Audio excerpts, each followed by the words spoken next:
अश्वत्थामा सावधान।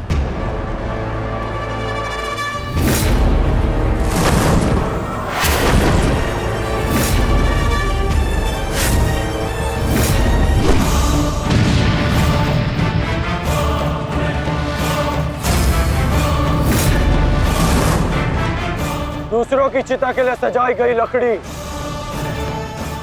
कभी कभी स्वयं को भी जला देती है धृष्टद्युम्न। अर्जुन, अंगराज कर्ण अश्वत्थामा की रक्षा के लिए शमशान व्यू में आ चुका है। हमारी योजना संकट में है।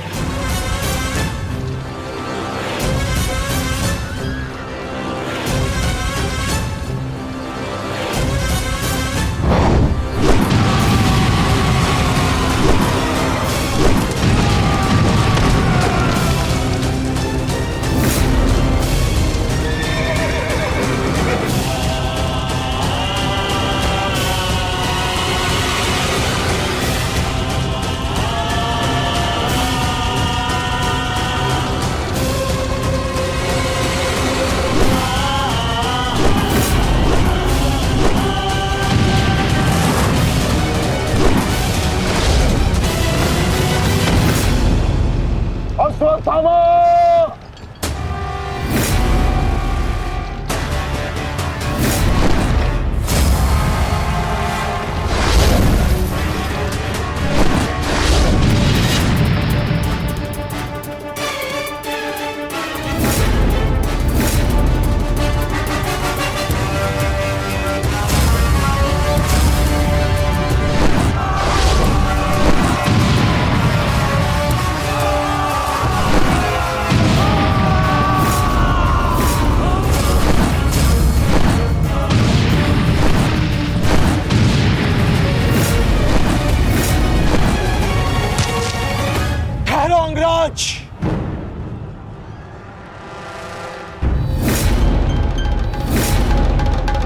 स्मरण है ना कि हमारा द्वंद्व का निर्णय आना अभी शेष है। मैं युद्ध का आह्वान देता हूं।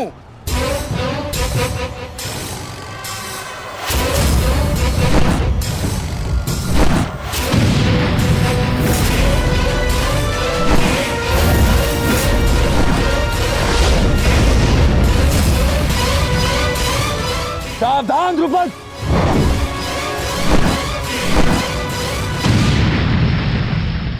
मेरा ही राज्य मुझसे ही छीनकर मुझे ही आधा राज्य भीख में दिया तुम्हारे पिता ने, और जिस आधे राज्य पर तुम शासन कर रहे हो वो मुझे स्वीकार नहीं है।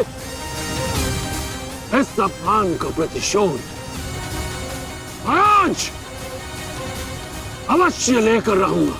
जो अपनी पुत्री का अपमान होने से न रोक सके वो अपने राज्य और अपने सम्मान की रक्षा क्या करेगा? तुम उस विषधर के समान हो जिसके विषदंत टूट चुके हैं। मेरी बात मानो और समर्पण कर दो, तुम्हारे प्राण बचे रहेंगे। प्राण तो अब तेरे नहीं बचेंगे।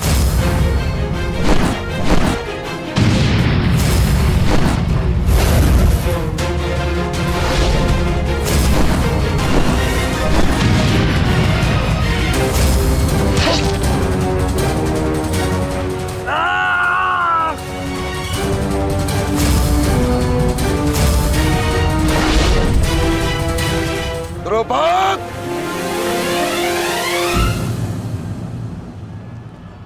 तुम्हारी शत्रुता केवल मेरे साथ है, उसका प्रतिकार तुम मेरे पुत्र से मत लो, अन्यथा अनर्थ हो जाएगा। तुम्हारी गुरु दक्षिणा में मिला हुआ मेरा आधा राज्य तुमने अपने पुत्र को दिया, तो तुम्हारी शत्रुता का मूल्य भी तुम्हारे पुत्र को ही चुकाना होगा। सावधान!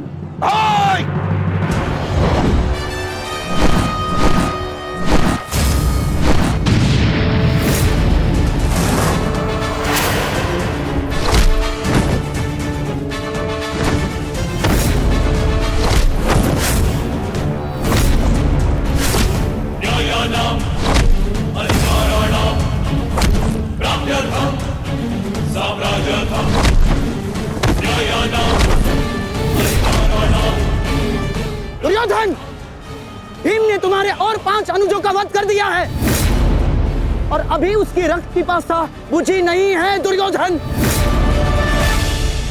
और उस दिशा में देखो, द्रोण द्रुपद नरेश के साथ द्वंद्व में व्यस्त है। अब केवल तुम ही उस भीम को रोक सकते हो दुर्योधन, शीघ्रता करो। तो क्या द्वंद्व बीच में छोड़कर जाओगे दुर्योधन? उसके लिए उनका अनुज पर्याप्त है। बस आप जाइए, इनके द्वंद्व की कामना मैं पूर्ण करता हूं।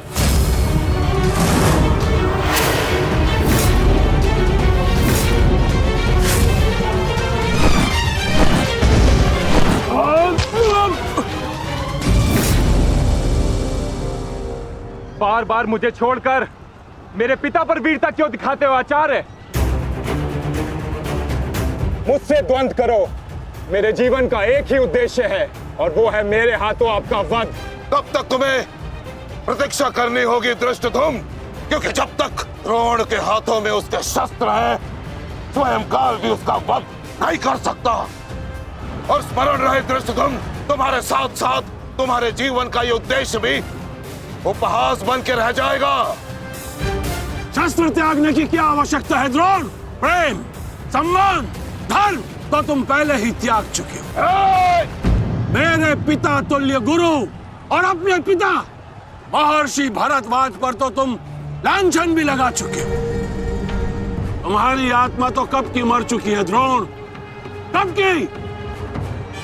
अब केवल यह शरीर है, इसे त्यागने का समय आ गया है और वो समय अभी है।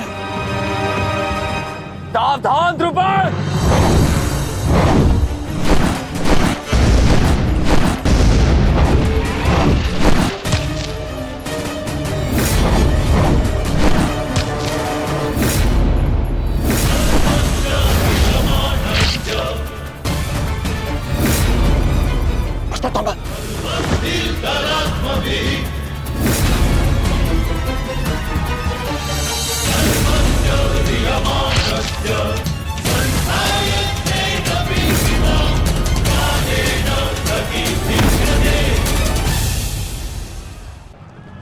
द्रुपद!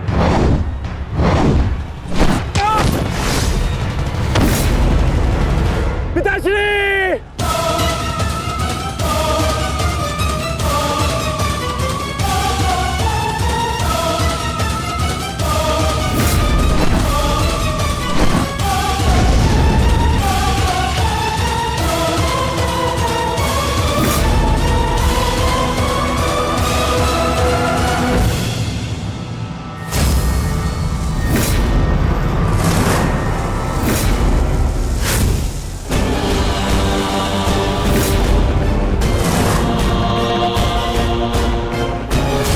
सावधान अश्वत्थामा!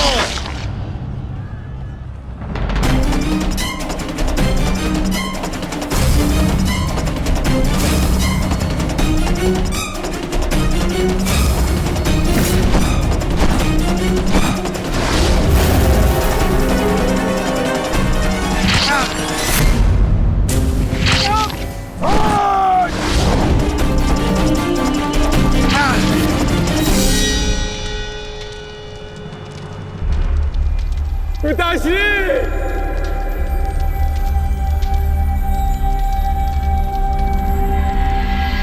आचार्य द्रोण ने क्रोध में आकर अपने अग्नि शस्त्र से पांचाल नरेश को जीवित जला दिया है महाराज। अर्थात आचार्य द्रोण ने अपना वचन पूर्ण किया, उन्हें द्रुपद का वध कर ही दिया। तुम देखना संजय, तुम देखना संजय, एक दिन पांडवों का अंत भी निश्चित है। हाँ। और दुर्योधन? दुर्योधन कहाँ है संजय?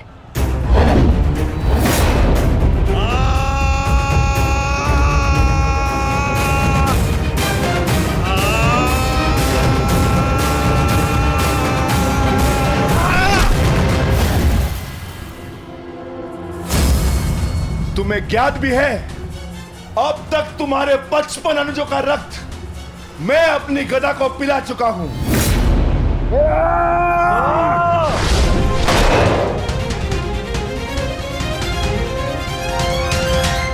अश्वत्थामा, अश्वत्थामा, उठो उठो पुत्र, उठो।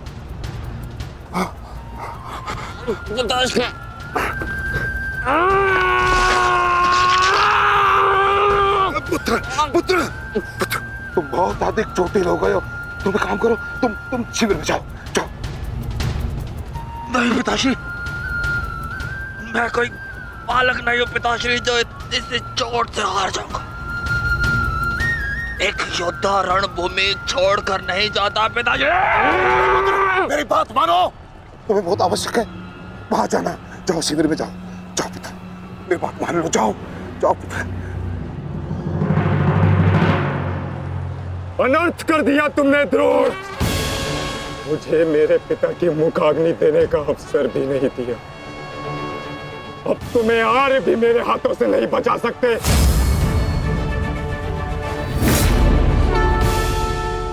सावधान! मैं जानता हूं तुम एक वीर योद्धा हो, पर तुम बहुत अधिक चोटिल हो गए पुत्र। तुम इस अवस्था में युद्ध नहीं कर सकते, तुम्हें उपचार की आवश्यकता है। जाओ, तुम्हें मेरी शपथ है पुत्र, जाओ। जो आज्ञा पिताश्री।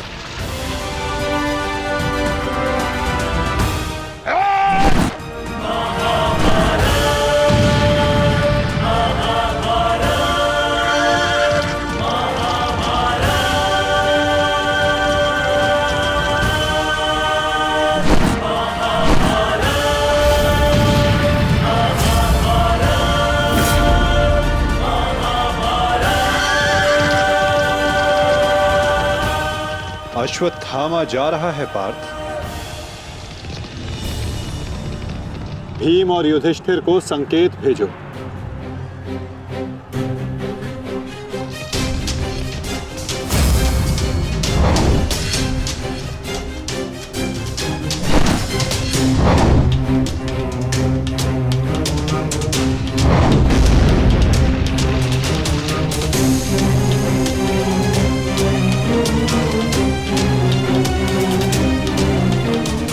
अर्जुन कोई संकेत दे रहा है। क्या योजना है माधव की?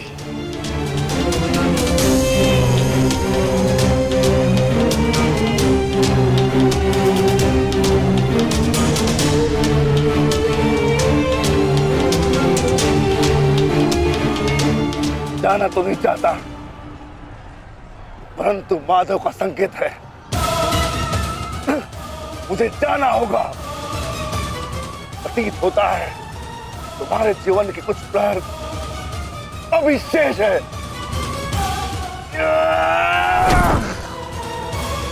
जाओ, जी लो।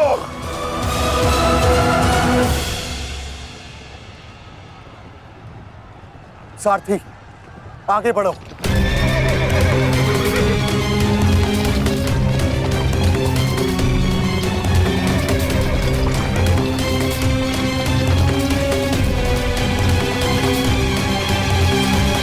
नहीं द्रोण, तुम्हें जाने की अनुमति नहीं है।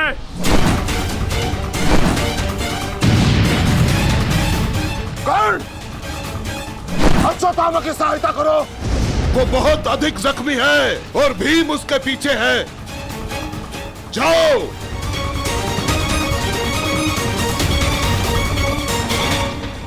नहीं, मैं कर्ण को जाने नहीं दूंगा आचार्य।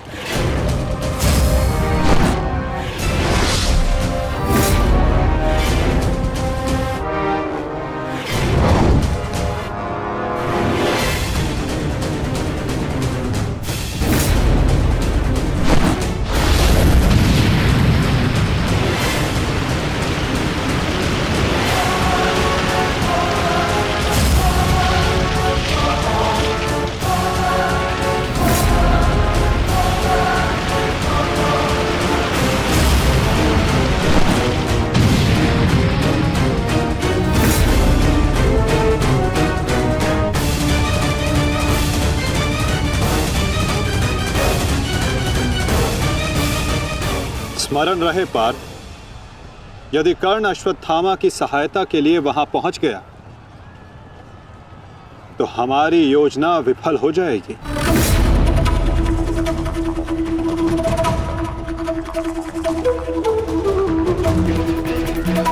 तुम्हें कर्ण को वहां तक पहुंचने से रोकना होगा पार्थ।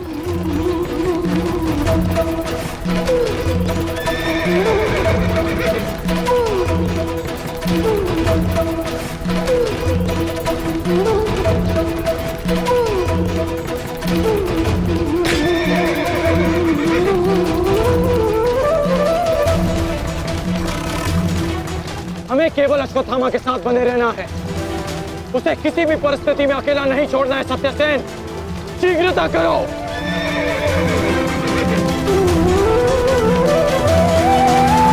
माधव, हमें कर्ण को रोकना होगा, अन्यथा हमारी योजना विफल हो जाएगी और आचार्य द्रोण का वध करना असंभव हो जाएगा।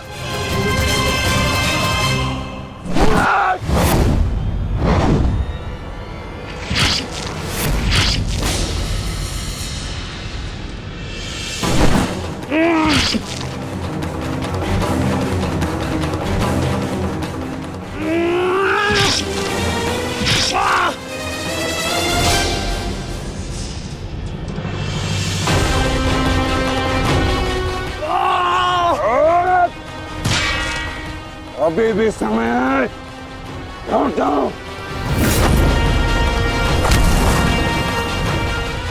मैं तब तक यहां से नहीं लौटूंगा जब तक आपके प्राण नहीं ले लेता आचार्य।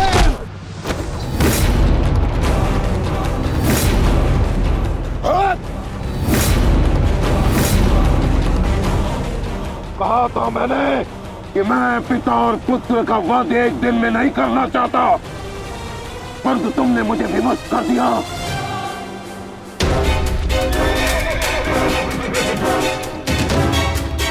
चलिए माता, कर्ण के पीछे चलिए। नहीं पार्थ, इस समय दृश्यद्युम्न को हमारी सहायता की आवश्यकता है और यहां से जाना हमारी योजना का भाग नहीं है। तुम आचार्य द्रोण के साथ युद्ध करो।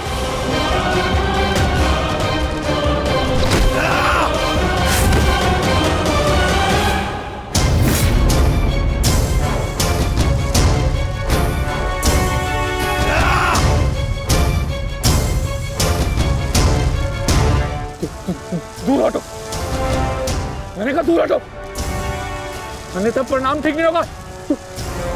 दूर हटो। देखा देश, अंत समय आने पर भी कुछ मूर्खों की अकड़ नहीं जाती, उनकी अकड़ उनके मृत्यु के साथ ही जाती है।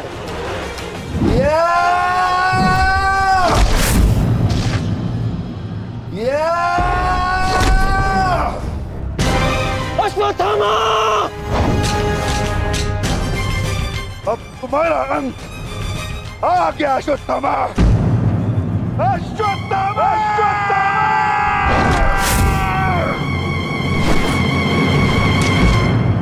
ये तो भीम का स्वर है। कहीं ऐसा तो नहीं कि भीम अश्वत्थामा के साथ द्वंद्व कर रहा हो। मुझे शीघ्र वहां पहुंचना होगा।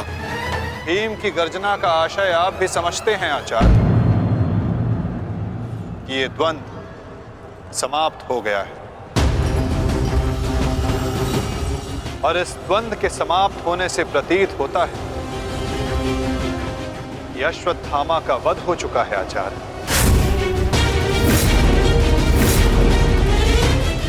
असंभव, असंभव नहीं है माधव। द्रोण का पुत्र अश्वत्थामा, और जब तक द्रोण जीवित है अश्वत्थामा को कुछ नहीं हो सकता। मेरा हृदय कहता है कि मेरा पुत्र जीवित है, कुछ नहीं हुआ उसे। और वैसे भी मुझे आपके बातों पे विश्वास नहीं है माधव। यही विचार पांडवों का भी था आचार्य कि युद्ध भूमि में उनके रहते हुए अभिमन्यु का वध नहीं हो सकता, उसकी मृत्यु नहीं हो सकती। परंतु ऐसा नहीं हुआ आचार्य। जब काल के रूप में जयद्रथ आ सकता है तो काल के रूप में विकोदर भीम भी आ सकते हैं। काल की गति को कोई नहीं रोक सकता आचार्य।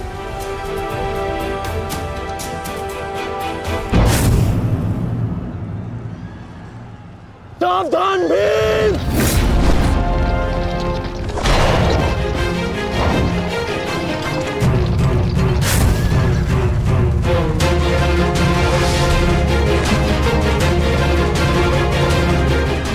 अश्वत्थामा, अश्वत्थामा, तुम ठीक हो?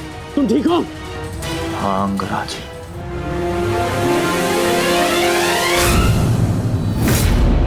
ये तो भीम पुत्र सुत्सोम है। ये भीम कहाँ है? वो वही है जहां उन्हें होना चाहिए। आचार्य, आज कर्ण नामक कवच भी अश्वत्थामा की रक्षा नहीं कर पाया।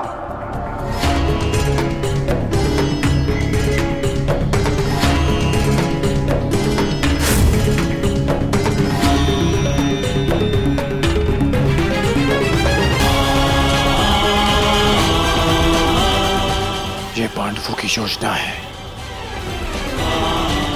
मुझे आचार्य द्रोण से दूर रखने के लिए। अंगराज, आप कहना क्या चाहते हैं?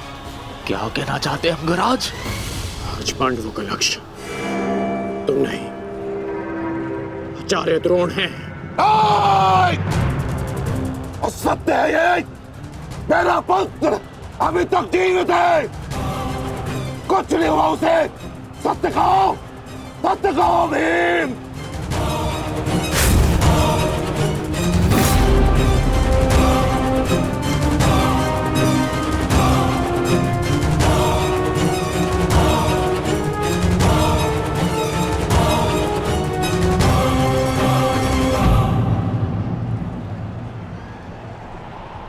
धर्मराज,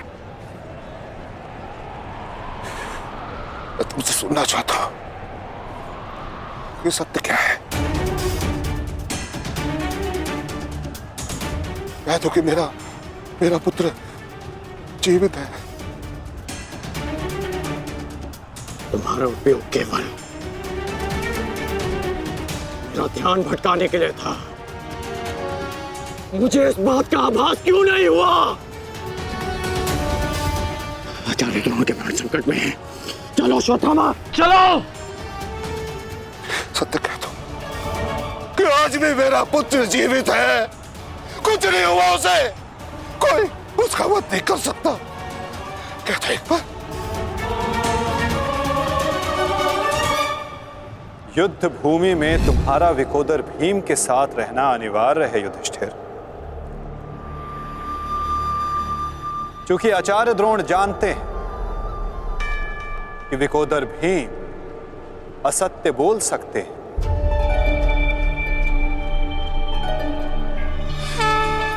किंतु धर्मराज युधिष्ठिर नहीं। और वो ये सुनिश्चित करने के लिए तुमसे ये प्रश्न अवश्य करेंगे धर्मराज।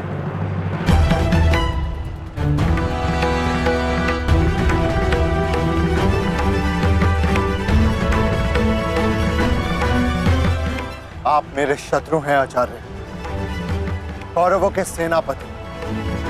ये आवश्यक नहीं कि मैं आपके हर प्रश्न का उत्तर दूं। शीघ्र करो सत्यसेन। प्रश्न का उत्तर तुम्हें देना होगा धर्मराज। भले मैं कौरवों का सेनापति हूं, परंतु ये मत बोलो कि मैं तुम्हारा गुरु भी हूं। इसमें सत्य तुम्हें कहना होगा, बताना होगा मुझे। मेरा पुत्र जीवित है और यही सत्य है, मुझे पता है।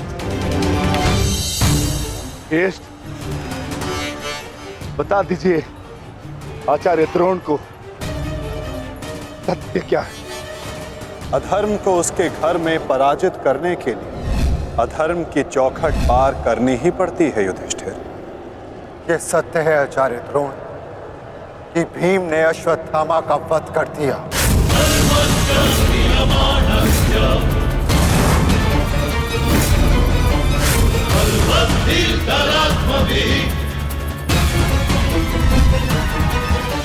नहीं माधव, मैं असत्य नहीं कहूंगा।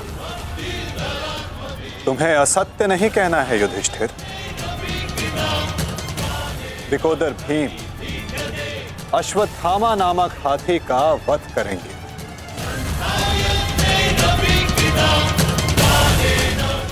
तुम्हें केवल यह कहना है कि अश्वत्थामा मारा गया। इससे ना तुम्हारा धर्म टूटेगा और हमारी योजना भी सफल हो जाएगी।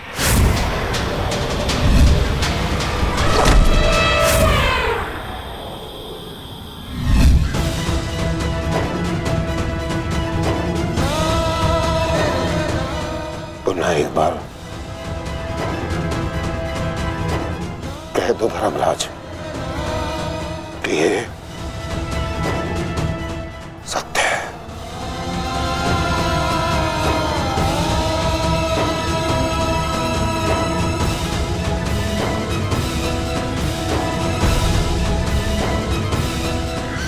शीघ्र करो सत्यसेन। आपने बिल्कुल सही सुना आचार्य द्रोण।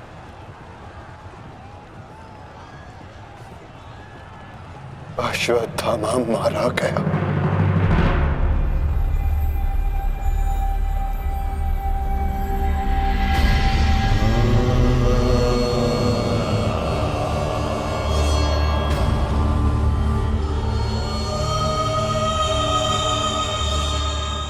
परंतु वो एक मनुष्य नहीं,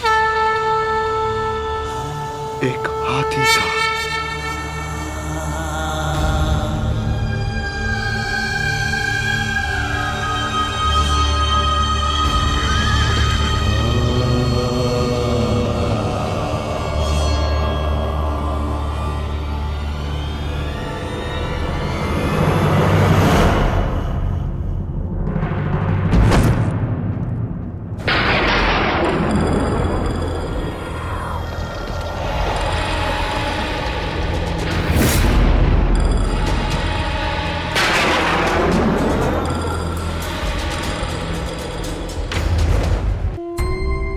जिस पुत्र के लिए आप आचार्य से शिक्षक बन गए, जिस पुत्र के लिए आपने अपने शिष्यों से गुरु दक्षिणा नहीं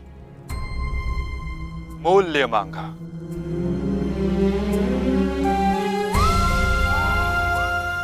और उसी पुत्र के कारण आप एक एक करके अधर्म की सीढ़ियां चढ़ते चले गए आचार्य। मनुष्य प्रेम में उत्थान करता है, परंतु मोह में केवल उसका पतन होता है आचार्य। आप जिसे पुत्र प्रेम समझते रहे वो पुत्र प्रेम नहीं, पुत्र मोह था आचार्य, और वही आपके पतन का कारण भी।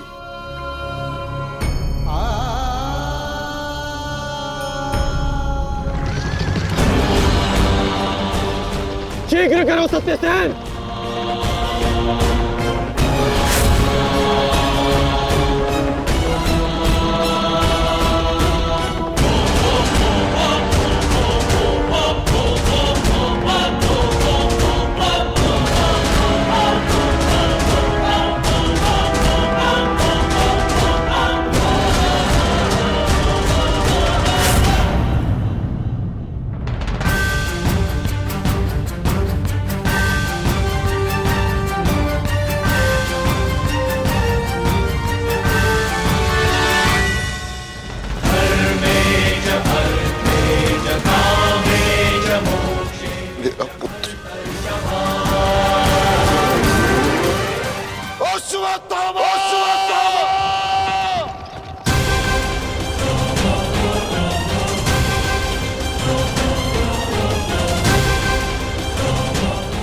आपके साथ छल हुआ है आचार्य।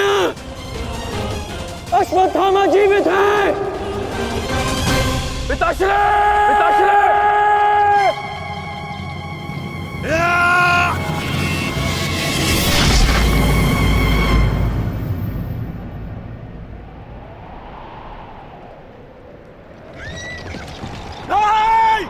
आचार्य!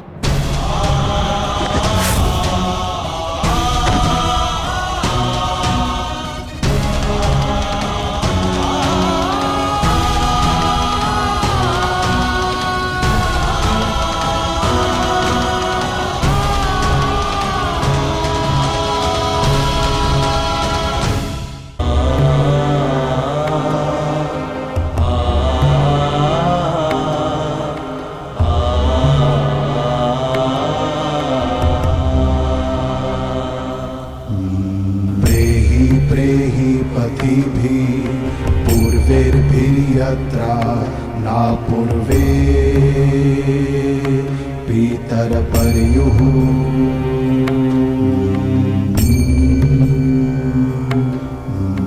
भूभराजना स्वधया मदन्तायमं पश्यासि वरुणं च दिवम्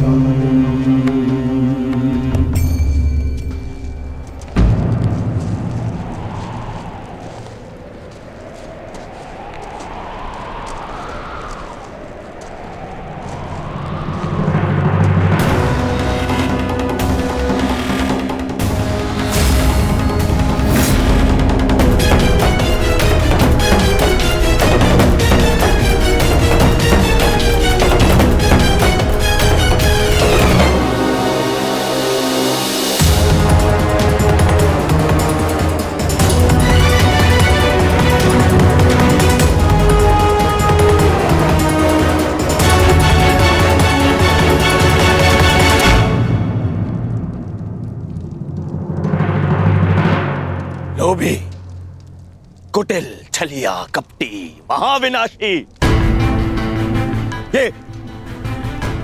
ये सारी उपाधि इस दुर्योधन की थी। परंतु आज युधिष्ठिर तुमने मुझसे ये सारी उपाधियां छीन ली और अपनी बना ली। आज तुम इन सारी उपाधियों के सम्राट बन गए।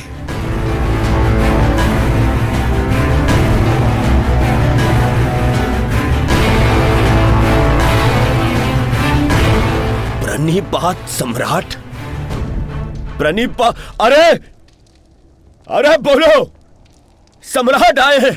छल सम्राट युधिष्ठिर की जय बोलो, बोलो, छल सम्राट युधिष्ठिर की जय। परंतु सम्राट मुझे समझाइए, अब कौन सा कार्य शेष रह गया? आपने यहां आने का कष्ट कैसे किया सम्राट? अरे कहीं ऐसा तो नहीं कि लकड़बग्घे की तरह गुरु आचार्य द्रोण के शव पर भोज बनाने आए हैं आप?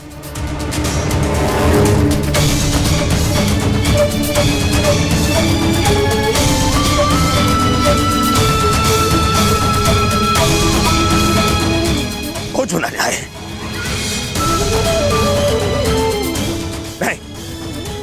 नहीं सम्राट, मैं क्षमा चाहूंगा, परंतु मैं इस बात की अनुमति नहीं दूंगा आपको। चले जाओ यहां से, अन्यथा मैं आप लोगों के शव पर उत्सव मनाऊंगा। चले जाओ। हम यहाँ युद्ध करने नहीं आए, अपने गुरु के अंतिम दर्शन करने आए हैं। इस समय मैं अर्जुन नहीं, अपने गुरु का शिष्य हूं। हम पांडु पुत्र होने के नाते नहीं, परंतु कुरुवंशी होने के नाते उनके अंतिम दर्शन करने आए हैं।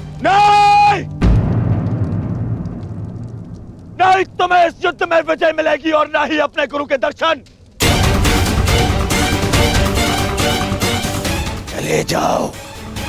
चले जाओ यहां से, अन्यथा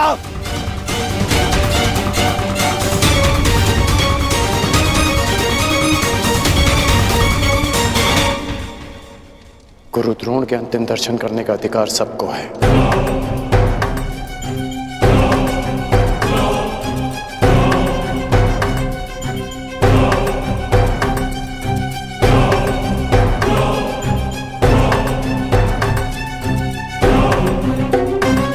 बहुत बड़ी गुरु दक्षिणा दी आपने अपने गुरु को, छल से मृत्यु दी तुमने अपने गुरु को। उन्होंने अनेकों दिव्यास्त्र सिखाए तुम सबको, परंतु विश्वासघात नामक अस्त्र का कोई उत्तर नहीं था उनके पास। धर्मराज, क्या उत्तर है आपके पास आपके छल का?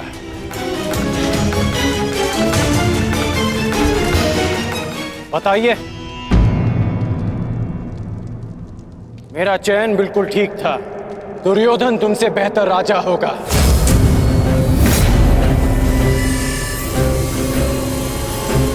दुर्योधन की अनीतियों पर मैं क्रोधित हूं, परंतु तुम्हारी अनीतियों पर मुझे घृणा आती है।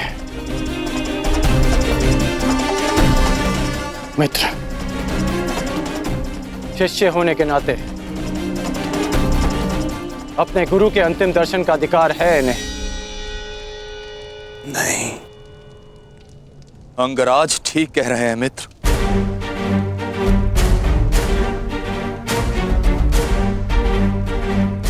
इन्हें अधिकार है। मेरे पिता ने जितना प्रेम अपने पुत्र को दिया, उतना किंचित अधिक इन पांडु पुत्रों को दिया।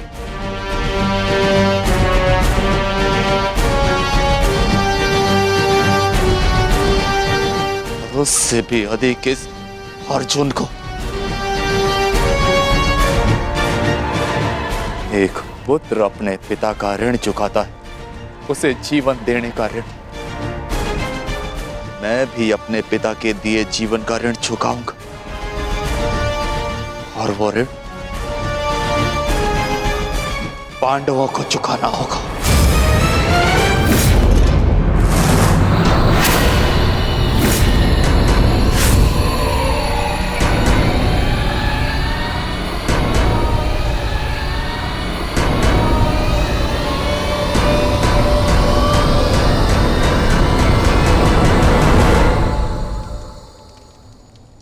पापियों और दैत्यों की भांति तुम लोगों ने विद्या पर लांछन लगाया है।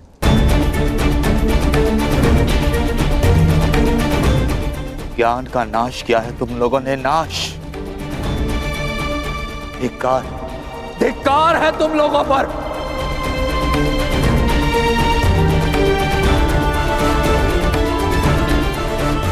पांडव पुत्रों, जब तक मैं तुम्हारी मृत्यु अपनी आंखों से ना देख लूं, मुझे मृत्यु प्राप्त नहीं होगी। तुम्हारे वंश के साथ मृत्यु की होली खेलूंगा मैं। जिन बच्चों ने आज मुझे रोका, मैं उनकी सांसें रोक दूंगा।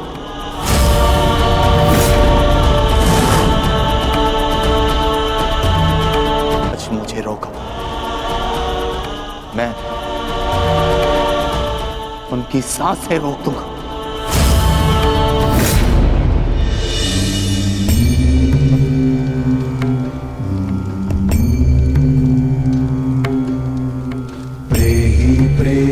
पतिभिः पूर्वैर्भिर्यत्रा न पूर्वे पितरपर्युः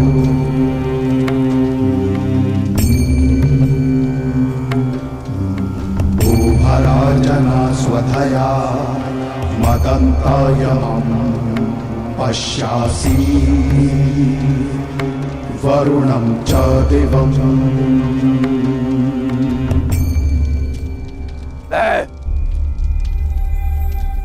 द्रोण पुत्र अश्वत्थामा, ये प्रण लेता हूं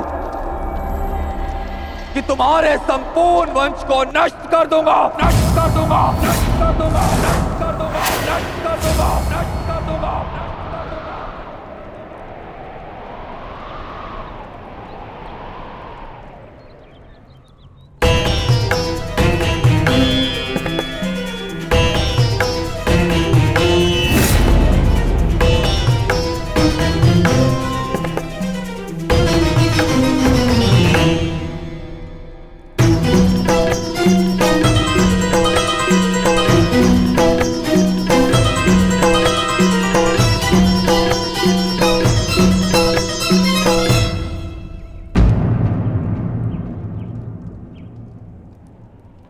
क्या सोच रही हो सखी? असंख्य चिताएं, असंख्य अग्नि जलकर भस्म हुआ मेरा मान, मेरा सम्मान, मेरा अभिमान, मेरे सभी संबंध, ये सब लाभ भी तो हानि को ही मिले हैं।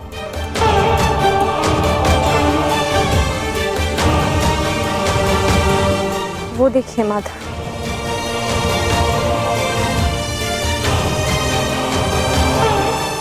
भ्राता धृष्टद्युम्न के जीवन का गणित संपूर्ण हुआ।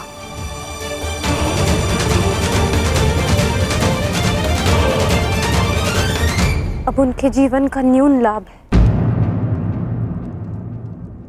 इस जटिल गणित में न केवल हानि और लाभ है सखी, इस गणित के अनेकों कोण भी हैं। उधर देखो, तुम्हारी पुत्र वधू खड़ी है।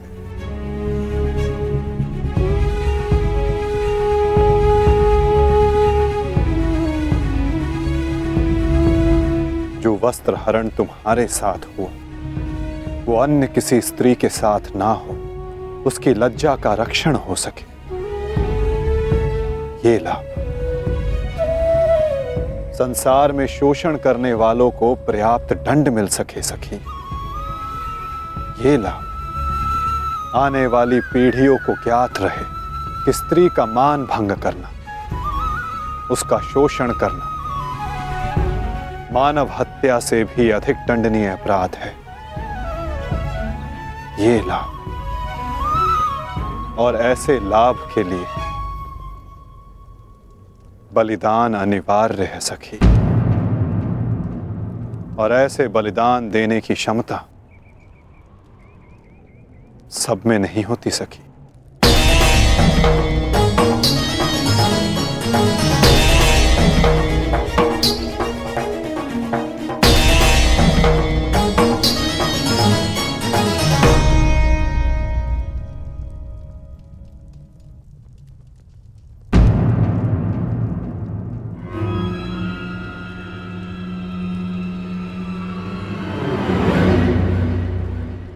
सुप्रिया का संदेश आया है भगतग्राम से।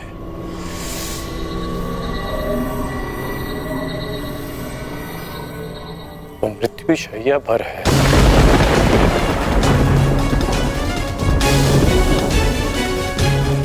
इसमें लिखा है कि उसके पास अधिक समय नहीं बचा। हमें शीघ्र उसके पास पहुंचना होगा कर्ण। उसे तुम्हारी आवश्यकता है। हाँ, अंगराज, ज्येष्ठ ने संदेश भेजा है, आपको शीघ्र उपस्थित होने को कहा है।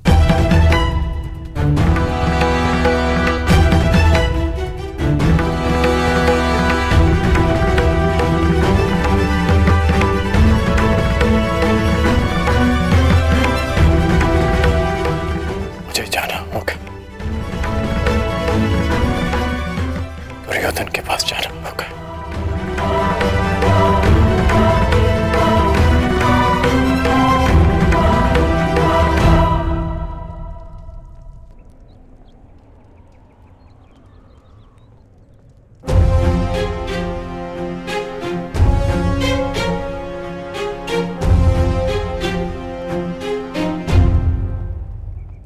अनेक दिनों से मेरा हृदय ही नहीं,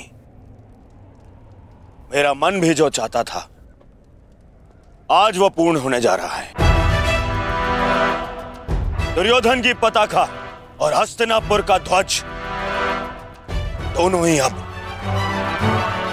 बलशाली होने जा रहे हैं।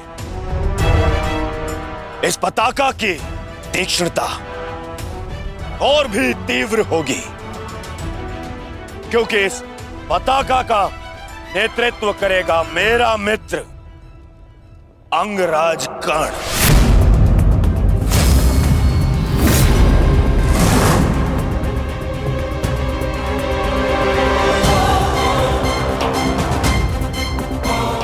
मित्र, आज से मैं निश्चिंत हो गया।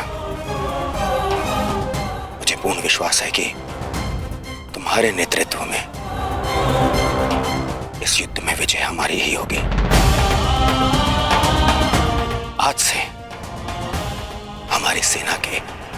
सेनापति हो तुम।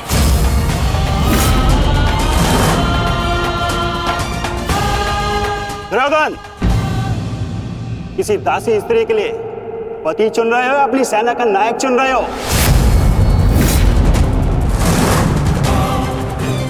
एक नीची जाति के व्यक्ति को तुम हमारे सर पे थोप नहीं सकते। किसी सारथी का पुत्र तुम्हारे उपकारों के बीच पे बना राजा मैं नहीं मानता कि ये सेनापति बन सकता है, क्योंकि पलतरन पैरों में शोभा देते हैं, ना कि मस्तक पर।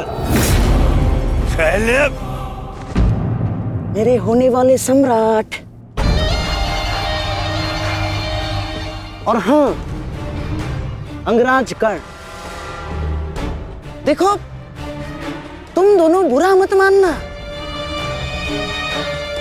प्रश्न केवल ये नहीं है कि अंगराज सूत है या क्षत्रिय। प्रश्न तो ये है कि सेनापति पद किसे मिलना चाहिए। सेनापति पद के लिए आवश्यक क्या होता है?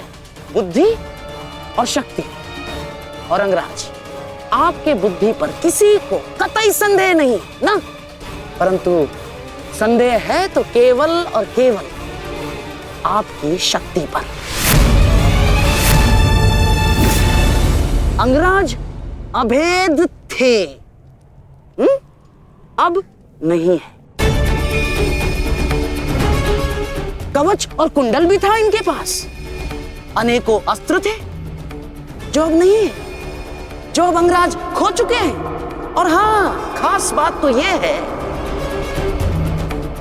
अर्जुन के लिए जो अस्त्र था वो भी आप खो चुके हैं।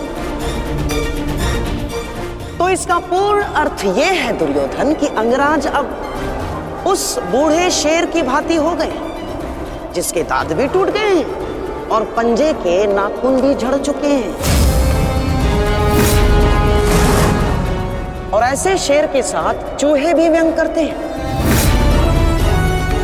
अब महाराज शल्य को देखो, इनकी शक्ति और भव्य सेना की सहायता से हम विजय प्राप्त कर सकते हैं। अब यदि अंगराज आपके परम मित्र हैं तो वो भी इस बात को मानेंगे, हैं? क्यों अंगराज? अमरजी, मुझे कर्ण की मित्रता पर कोई संदेह नहीं है।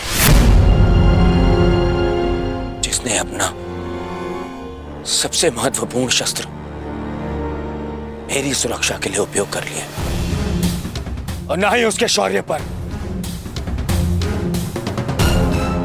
संदेह तो मुझे शैल्य पर है, क्योंकि कायरों के भांति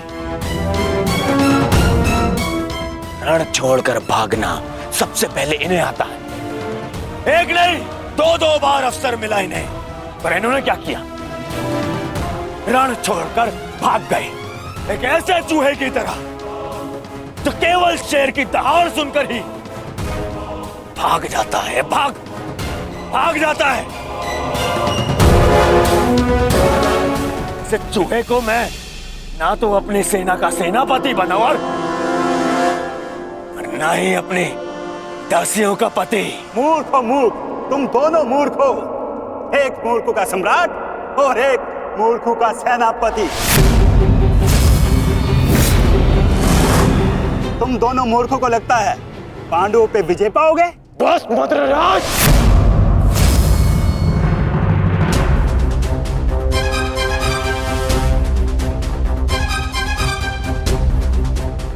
मैं भले ही छोटी जाति का हूं, परंतु तुम्हारे कार्य और तुम्हारी जीवा मुझसे भी निचली जाति के हैं। तुम्हें मेरे माता पिता का ऋणी होना चाहिए कि उन्होंने मुझे अच्छे संस्कार दिए, नहीं तो अभी तक तुम्हारी जीवा मेरे पैरों के नीचे होती।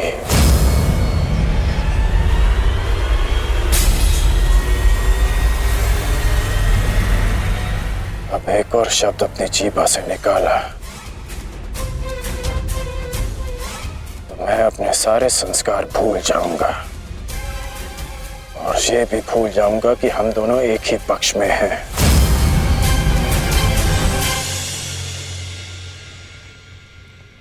कुछ भी कह लो, कुछ भी कर लो, जब तक तुम सेनापति हो मैं नहीं लड़ूंगा।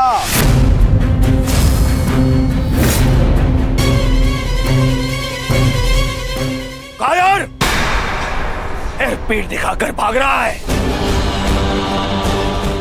भूल गया अपने वचन, अपने प्राण कि भेज दूं तुम्हारे राज्य में यह संदेश कि उनका राजा न केवल भगोड़ा है और अपने वचन भी नहीं निभाता।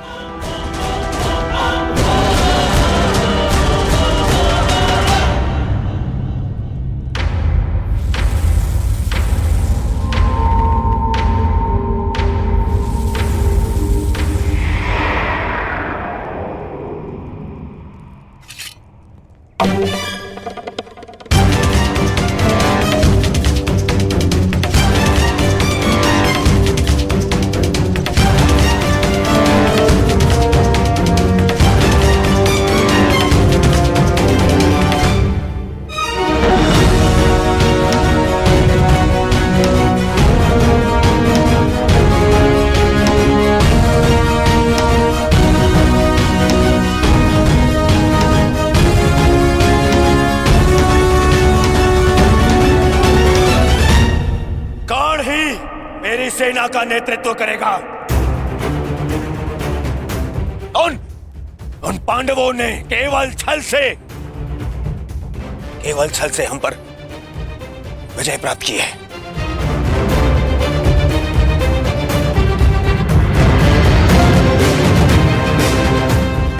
कर्ण मेरा कवच है, मेरा विश्वास है।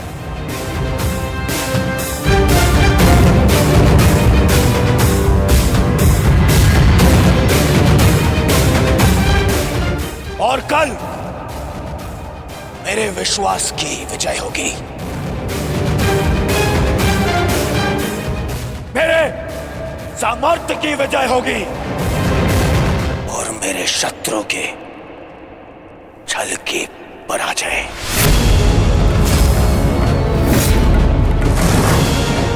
अंगराज कर्ण की, अंगराज कर्ण की, सर सेनापति की, सर सेनापति की।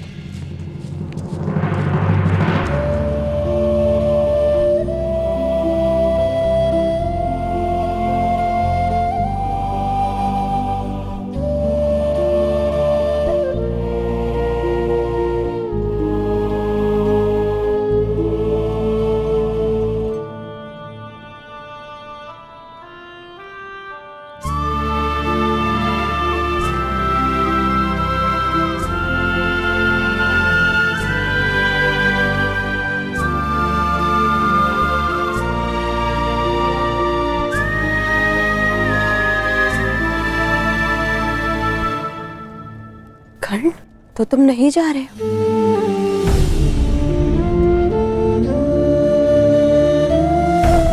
कर्तव्य का बंधन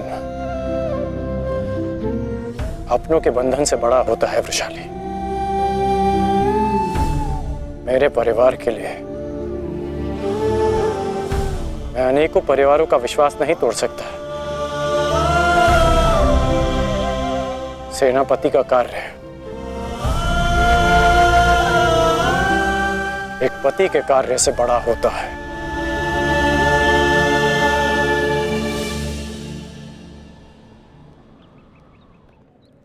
दुर्योधन को, इस सेना को मेरी आवश्यकता है। मैं अपने कर्तव्य से पीछे नहीं हट सकता।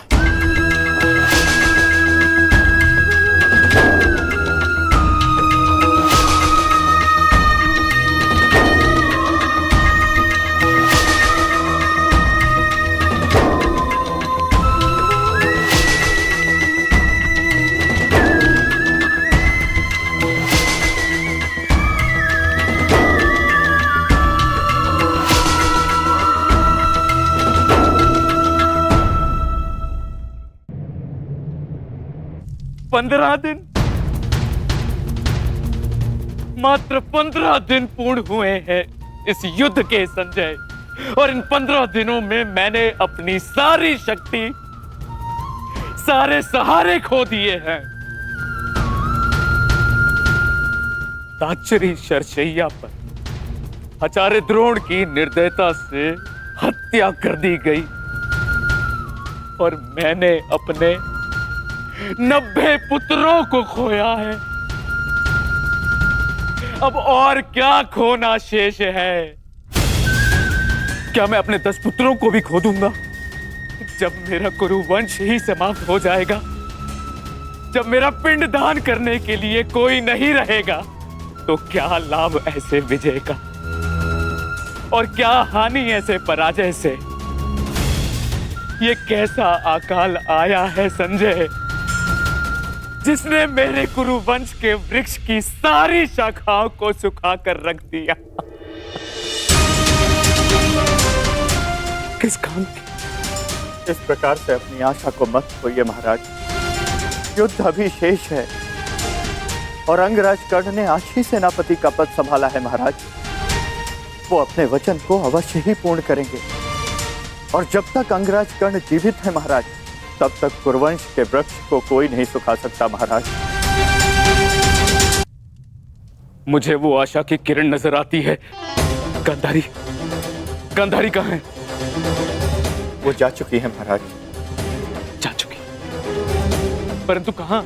उन्हें सूचना मिली है कि निकट के गांव में महर्षि वेदव्यास प्रवास कर रहे हैं महाराज, और वो शीघ्र ही कुरुक्षेत्र में जाने वाले हैं। और महारानी को आशा है इस महाविनाश को रोकने के लिए महर्षि वेदव्यास से मिलकर कोई बीच का मार्ग अवश्य निकालेंगे। जिस प्रकार से आपके पुत्रों के जन्म के समय महर्षि वेदव्यास ने विशेष सहायता की है, उसी प्रकार से आपके पुत्रों के जीवन के रक्षण के लिए सहायता अवश्य करेंगे महाराज। मूर्खता है ये, मूर्ख है महारानी। संजय, शीघ्र ही कुछ सैनिकों को भेजो और महारानी को लौट आने को कहो। जी महाराज। भेजो।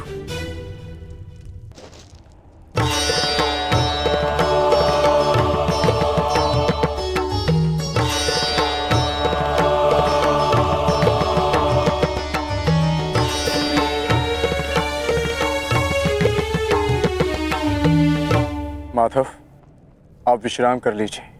सूर्य उदय होने में केवल एक प्रहर शेष है। मुझे ज्ञात है पार्थ, और आज का ये सूर्य उदय न केवल अपने साथ प्रकाश या सूर्य की किरणें लाएगा, आज का ये सूर्य उदय अपने साथ एक परीक्षा भी लाएगा पार्थ।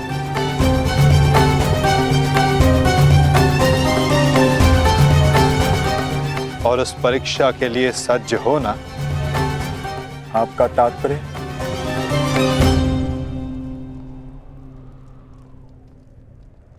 आज से व्यूह रचना का भाग केवल भाग नहीं रहेगा पार्थ, स्वयं व्यूह रचनाकार होगा पार्थ।